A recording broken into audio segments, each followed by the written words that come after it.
Ya, assalamualaikum warahmatullahi wabarakatuh. Balik dengan saya Sukma Wijal Hikmah di channel kami Padepokan Sukma Wijal Hikmah.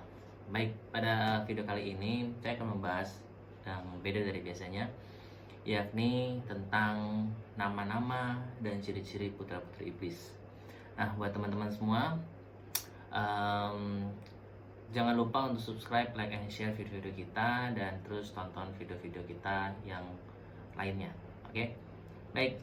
eh, di video kali ini saya akan membahas ada 7 ya putra-putri iblis, yang mana ini hanya sebagai pengetahuan aja buat kita semua ya.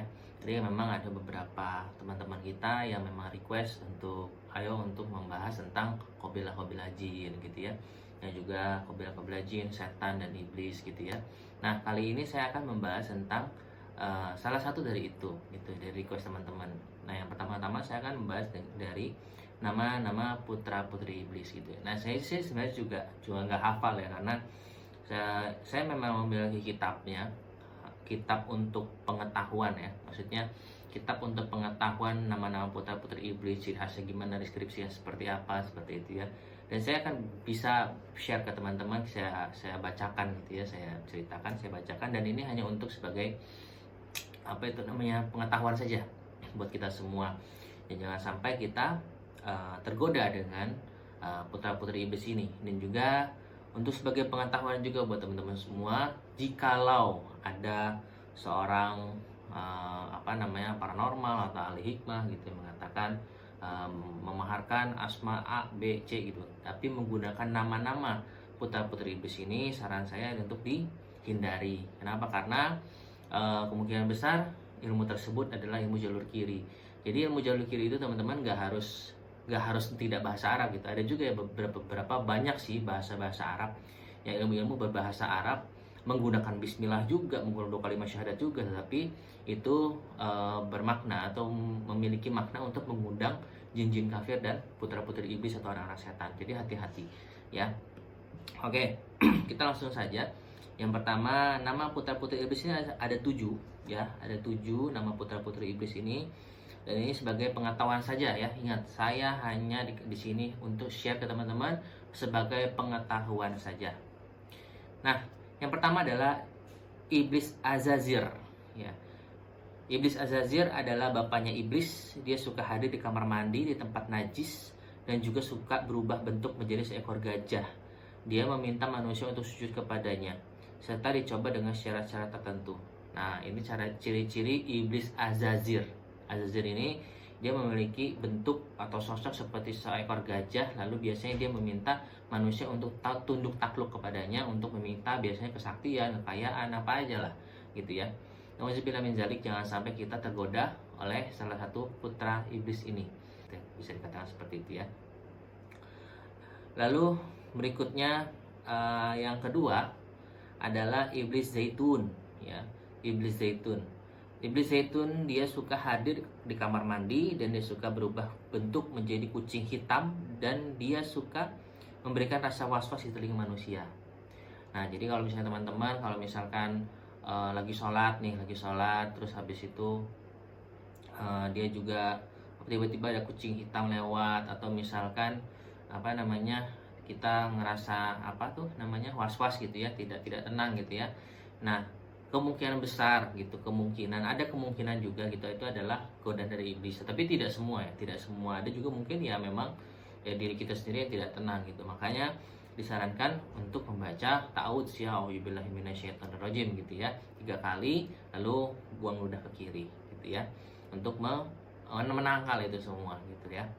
Lalu berikutnya adalah nomor 3 adalah iblis Syarukhin ya. Iblis Syarukhin, putra dari iblis yang paling besar. Dia suka menyuruh manusia untuk telanjang dan membacakan azimahnya, dan memberikan yang manusia inginkan. Nah, jadi kalau misalkan iblis Syarukhin ini biasanya tata cara mengamalkan azimahnya gitu ya, dia memiliki sebuah azimah, yang mana azimah ini untuk tata cara memanggil dia gitu ya.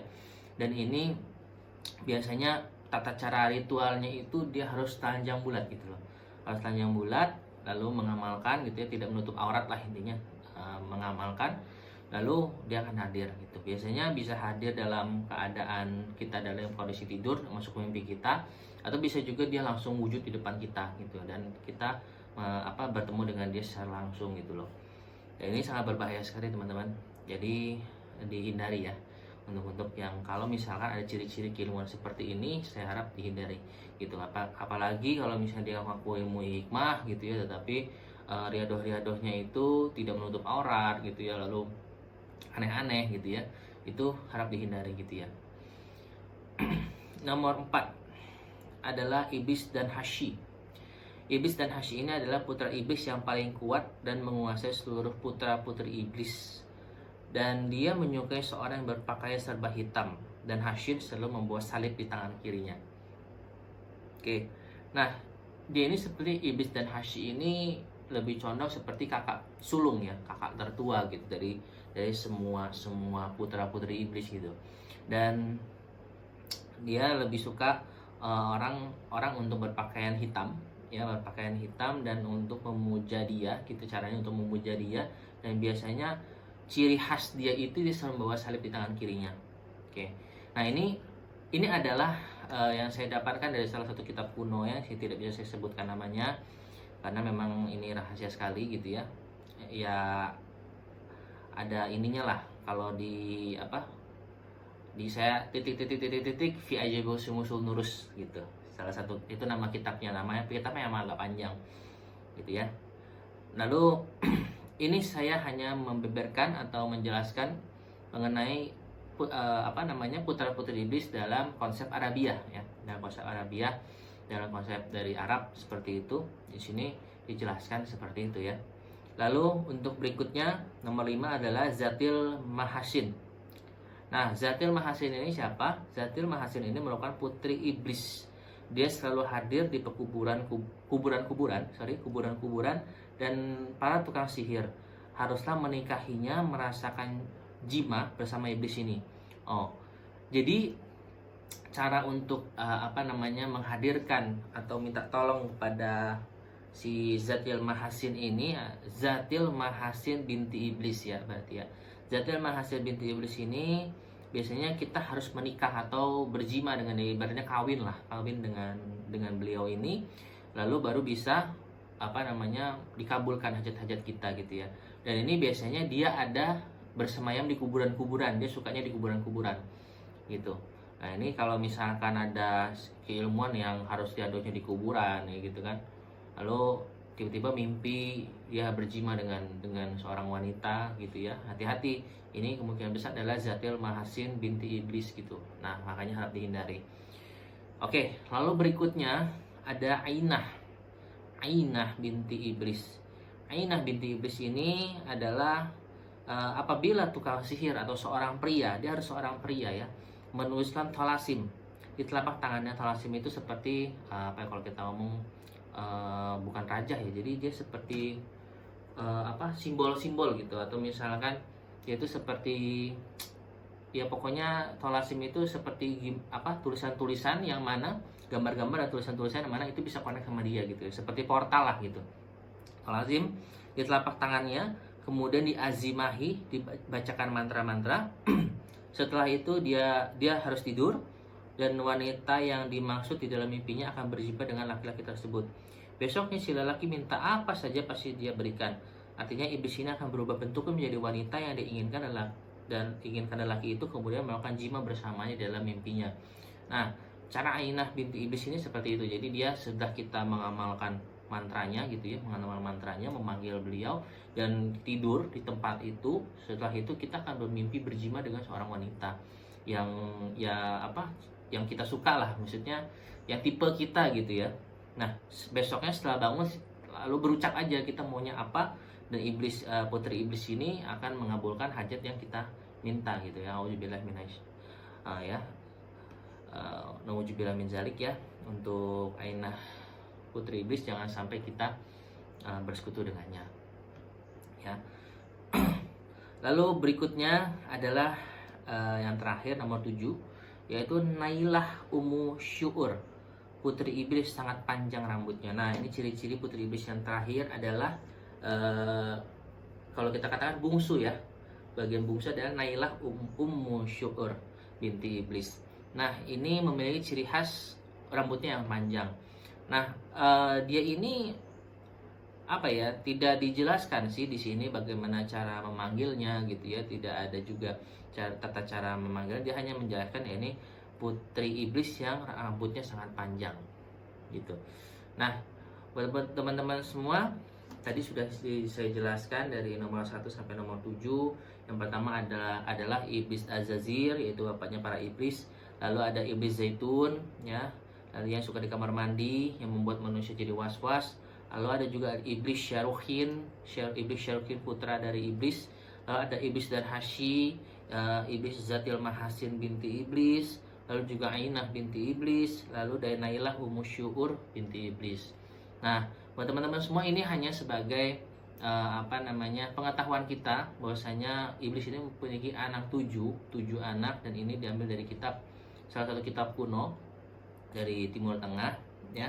Ini sebagai pengetahuan kita saja, dan saya di sini men-share ke teman-teman semua mengenai nama-nama putra-putri iblis ini dan cara ciri-cirinya, ciri-ciri untuk riadoh ilmu-ilmunya gitu ya. Sedikit banyak lah, dan juga ciri-ciri dari si putra-putri iblis ini gitu loh. Nah, buat teman-teman semua, jangan saya harap dengan adanya video ini gitu ya, jangan sampai kita tertipu oleh para ahli-ahli yang ngakunya ahli hikmah, yang ngakunya paranormal jalur putih gitu ya. Lalu mereka bisa-bisanya mengijazahkan ilmu-ilmu yang sifatnya memanggil putra-putri iblis ya. Auzubillahi min dzalik ya. Jangan sampai kita tertipu gitu loh, dan jangan sampai kita tertipu ya, karena memang jalur kiri ini memang sangat cepat prosesnya gitu loh. Beda dengan yang kita minta kepada Allah. Kalau minta kepada Allah, kita pasti melalui proses, melalui diuji dulu sama Allah, dites dulu kesabarannya, dites dulu istiqomahnya gitu. Itu akan proses yang lama, tetapi insya Allah akan berkah gitu ya, dan halal, intinya pastinya halal gitu.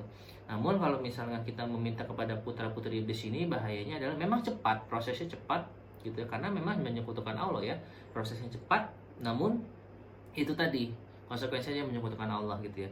Ini sudah Allah itu tidak akan mengampuni orang-orang yang musyrik, kata Allah gitu ya. Nah, oke, teman-teman semua, ini sebagai pengetahuan saja.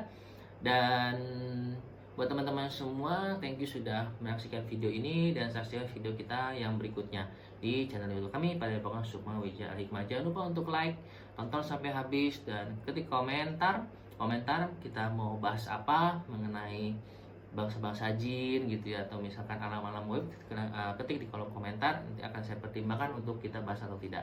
Oke, thank you teman-teman, see you, bye bye.